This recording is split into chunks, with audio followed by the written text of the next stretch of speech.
అత్యంత కృప కలిగిన యేసు క్రీస్తు నామములో వాక్యాన్ని వింటున్న బిడ్డలందరినీ కూడా దేవుడు సమృద్ధిగా దీవించి ఆశీర్వదించునుగాక.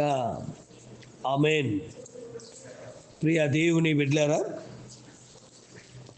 అందరూ ఎలాగున్నారు? బాగున్నారు కదూ?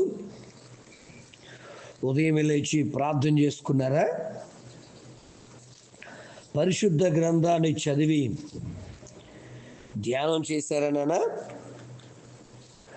ప్రియ దేవుని బిడ్డలారా, సంవత్సరంలో మొదటి ఆదివారం దయచేసి ప్రతి ఒక్కరూ కూడా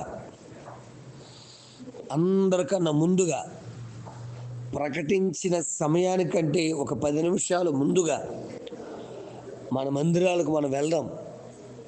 ఎందుకు అంటే దేవుడిచ్చే ఆశీర్వాదాలు పొందడానికి.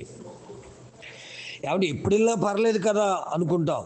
చాలాసార్లు ఈ ఆరాధనకు ఆలస్యంగా వెళ్ళడం వల్ల ఆశీర్వాదమే కోల్పోతూ ఉంటాం.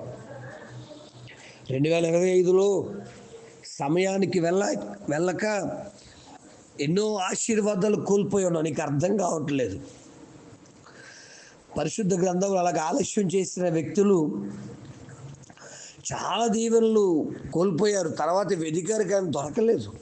ఉదాహరణకు ఆదికాండం 27వ అధ్యాయంలో ఇస్సాకు గారు తన కుమారుడైన యాషావుని పిలిచి, బాబు, నేను చనిపోక ముందు చక్కని వేటాడిన మాంసం పట్టుకొచ్చి తయారు చేసి పట్టురా, నేను వాటిని భుజించి నేను ఆశీర్వదిస్తాను అన్నప్పుడు యాషావు వేటాడుట యందు నైపుణ్యత కలిగినవాడు, నేర్పరితనం కలిగినవాడు, నేర్పరితనం కలిగినవాడు, చాలా సులువుగా మరి వేటాడగలిగినటువంటి జ్ఞానం కలిగి ఉంటాడు.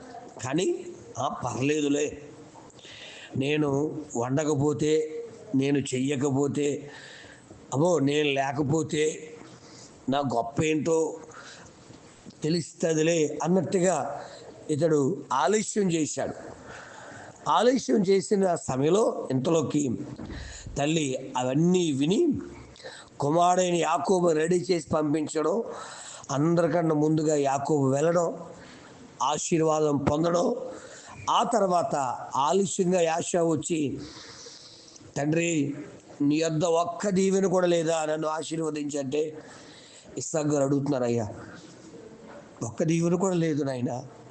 నిజమే, యాషావు ఆలస్యం అతనిని ఆశీర్వాదానికి దూరం చేసేసింది.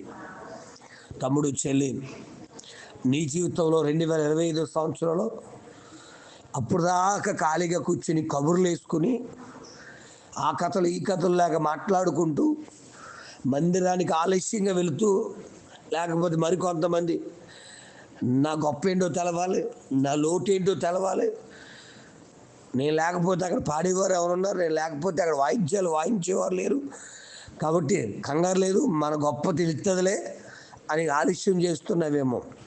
తమ్ముడా, చెల్లి, నువ్వు ఆలస్యం చేస్తే నీకే నష్టం. దేవుడు తన పనిని ఎవరో ఒకరి ద్వారా చేయించుకోగలిగిన శక్తిమంతుడు ఆయన.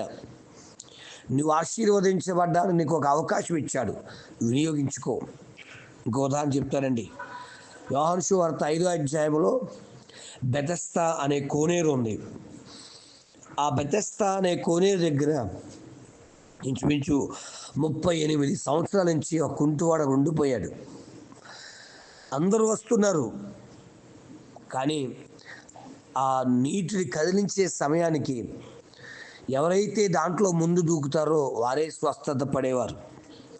కానీ ఈ కుంటివాడు మాత్రం అక్కడే ఉంటున్నాడు, ఎన్నడూ ప్రయత్నం చేయట్లేదు, ఎన్నడూ కూడా దాంట్లోకి ప్రవేశించి స్వస్థత పొందలేకపోతున్నాడు. అతని ఆలస్యం 38 సంవత్సరాలు అద్భుతాన్ని పొందనివ్వకుండా ఆపేసింది. తమ్ముడు, చెల్లి, అన్న, అక్క, మందిరానికి వస్తూ కూడా రక్షణ పొందకుండా ఆలస్యం చేస్తున్నావా? కొంతమంది మందిరానికే రావడం ఆలస్యం చేస్తున్నారంటే కొంతమంది రక్షణ పొందడానికి ఆలస్యం చేస్తూ ఉంటారు. మరికొంతమంది ఉద్యోగాలకు ఆలస్యంగా వెళ్తారు. మరికొంతమంది స్కూల్స్కి ఆలస్యంగా వెళ్తూ ఉంటారు. కాబట్టి ఉదయం లేవడమే బద్ధకంగా లేస్తూ ఉంటారు. కొంతమంది అన్ని ఆలస్యాలే, దేవుని దగ్గర నిర్ణయం తీసుకోవడానికి ఆలస్యం చేస్తూ ఉంటారు.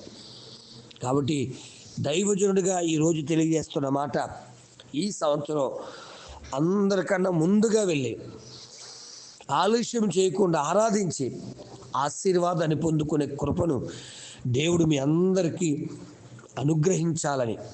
ఇంకా ఎవరైనా ఆలస్యం చేస్తూ ఆశీర్వాదం దూరం అయిపోతే దేవుడు నీతో మాట్లాడుతున్నాడు. తల్లి, తమ్ముడు, అన్న, అక్క, ఈరోజు ఒక మంచి నిర్ణయాన్ని, మొదటి ఆదివారంలో ఒక మంచి నిర్ణయాన్ని తీసుకుని దైవాశీర్వాదాలు పొందుటకు దేవుడు కృపను అనుగ్రహించును గాక. ఆమేన్. తండ్రి, నీకు వందనాలు. యేసు క్రీస్తు నామములో ఈ ఉదయకాల సమయంలో మాతో నువ్వు మాట్లాడిన మాటలు బట్టి స్తుతిస్తున్నాను. దీవించువాడవు, రక్షించువాడవు, కృపచూపువాడవు నైనా.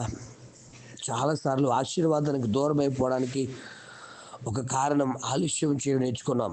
యాషావు తండ్రి దగ్గరకు రావడం ఆలస్యం అవడం వల్ల, బెతస్దా కోనేటిలో ఆ కుంటివాడు మునగడానికి, ప్రవేశించడానికి ఆలస్యం చేసినందువల్ల ఎన్నో సంవత్సరాలు ఆశీర్వాదానికి దూరమైపోయాడు.